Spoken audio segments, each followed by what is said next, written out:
বাংলাদেশকে কোন রূপে তুলে ধরবো। আমি রয়েছি মোহাম্মদ রায়হান হোসেন এবং আজকে বিএনপি সমাবেশকে কেন্দ্র করে হাজার হাজার নেতাকর্মীতে পরিপূর্ণ নয়াপল্টন এবং সেখানে রয়েছে অসংখ্য পরিমাণ নেতাকর্মীরা। চলুন আমরা একটু তাদের সাথে কথা বলি। শুরুতে আপনার কাছে জানতে চাচ্ছি, কেমন বাংলাদেশ দেখতে চান বিএনপিরা? আপনারা একজন নেতাকর্মী হিসেবে কি বলতে চান যে এবং সামনের দিকে কি কেমন বাংলাদেশকে গড়তে চান? আমরা বাংলাদেশ এমনভাবে দেখতে চাই, দেশ নায়ক তারেক রহমান স্যার যেদিন বাংলাদেশে আসবে, গণতান্ত্রিক প্রক্রিয়াধীন রাষ্ট্রীয় ক্ষমতা যেদিন থেকে বুঝে নেবে, সেদিন থেকে বাংলাদেশ মালয়েশিয়া সিঙ্গাপুরের চেয়ে উন্নত একটি দেশ হবে বলে আমরা আশা করি। কারণ স্বৈরাচার শেখ হাসিনার সরকার বাংলাদেশ থেকে হাজার হাজার কোটি কোটি বিলিয়ন টাকা এবং এই অবৈধুল কাদের সহ বাংলাদেশ থেকে পাচার করে নিয়ে গেছে। পদ্মা সেতুর নামে একটি সেতু দিয়ে বাংলাদেশের মানুষের মাথায় ঋণের বোঝা বাড়িয়ে দিয়েছে। তাই আমরা চাই অবিলম্বে দেশ নায়ক জনাব তারেক রহমান স্যার সহ সকল নেতৃবৃন্দদের মামলা প্রত্যাহার করে নিতে হবে এবং অবিলম্বে এই মুহূর্তে এই দুর্যোগে ক্লান্তি লগ্নে দেশ নায়ক জনাব তারেক রহমান স্যারকে বাংলাদেশে খুবই প্রয়োজন এবং এই তারেক রহমান স্যার ছাড়াই ব্যতীত এই বাংলাদেশে উন্নয়ন কোনো রকম করা সম্ভব হবে না। কি উন্নয়ন বিএনপি এতদিন ক্ষমতায় ছিল না, আওয়ামী লীগ ক্ষমতায় ছিল, তারা মেট্রো রেল থেকে অনেক কিছু করেছে। বিএনপি ক্ষমতা আসলে কি কি করবে? আওয়ামী লীগ ক্ষমতা তো এসেছে 10 টাকা কেজি চাউল খাওয়াবে বলে, ঘরে ঘরে চাকরি দিবে বলে, কিন্তু ঘরে ঘরে চাকরি দেয় নাই, ঘরে ঘরে সন্ত্রাস করেছে এবং মামলা প্রতিটা ঘরে ঘরে মামলা মানুষদেরকে দিয়েছে আর বিধবা মা বোনদেরকে বিধবা বানিয়েছে। আওয়ামী লীগ সরকারের এ হচ্ছে আওয়ামী লীগের চরিত্র। আর বাংলাদেশ জাতীয়তাবাদী দল বিএনপি দেশ নায়ক জনাব তারেক রহমান যে নির্দেশনা দিয়েছে, আপনারা সাংবাদিক মিডিয়া সকলে দেখেছেন, যখন এই ছাত্র আন্দোলন এবং দেশনেত্রী বেগম খালেদা জিয়ার নেতৃত্বে যখন এই শেখ হাসিনা বাংলাদেশ থেকে পালিয়ে গেছে, তখন দেশ নায়ক তারেক রহমান স্যার বলেছিল জাতি সমস্ত ধর্মাবলম্বী সবাই ধৈর্য ধারণ করার জন্য। ওই দিন আমরা শুধু তারেক রহমানের নির্দেশনা ক্রমে আমরা ধৈর্য ধরেছি। যদি ওই জায়গায় যদি শেখ হাসিনার ছেলে হতো তাহলে বলতো বাংলাদেশের প্রতিটি ঘরে ঘরে গিয়ে আগুন লাগিয়ে দাও, কিন্তু তারেক রহমান এই দেশের মানুষদেরকে শান্ত রেখেছে। তাই এখনও আওয়ামী লীগের নেতাকর্মী দেশে ভালো মতন বাস করতেছে।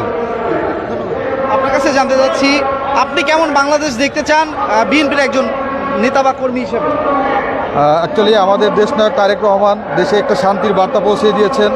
সে বলেছে এই দেশটাকে সুন্দর করে আমরা শান্তি এনে দেব, এই দেশে আমরা হিংসা বিদ্বেষ রাখবো না, এই দেশে যেন কোনো ধরনের খুন খারাপি, কোনো ধরনের রাজধানী চাঁদাবাজি না থাকে। আমাদের দেশ নায়ক তারেক রহমান সব সময় এই দেশে শান্তি চায়। আমরা বিএনপির কর্মী হিসাবে আমরাও চাই দেশ নায়ক তারেক রহমান যেন এই দেশটাকে আওয়ামী লীগের মতো একটা অরাজকতার সৃষ্টি না করে। আমাদের প্রত্যেকটা নেতাকর্মী আমরা এই দেশটাকে সুন্দর করে শান্তি ফিরে দিতে চাই এই দেশটার মধ্যে।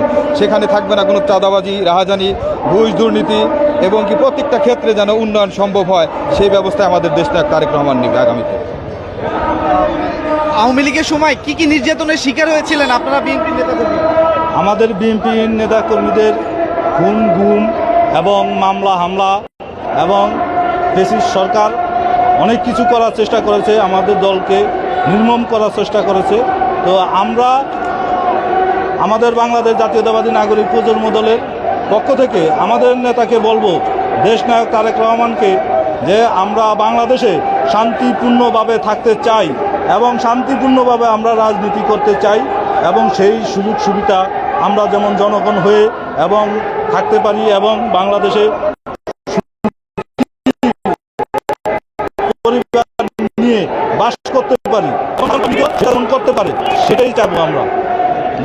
দর্শক, আপনারা শুনছিলেন যে এখানে বিএনপির নেতাকর্মীরা কিন্তু সকলে একই সুরে কথা বলছে যে নতুন করে যে বাংলাদেশ, সেই বাংলাদেশকে সুন্দর করে কোনো বিশৃঙ্খলতা থাকবে না, সব কিছু নিয়েই কিন্তু আসলে সুন্দর একটি বাংলাদেশ গড়তে চায়।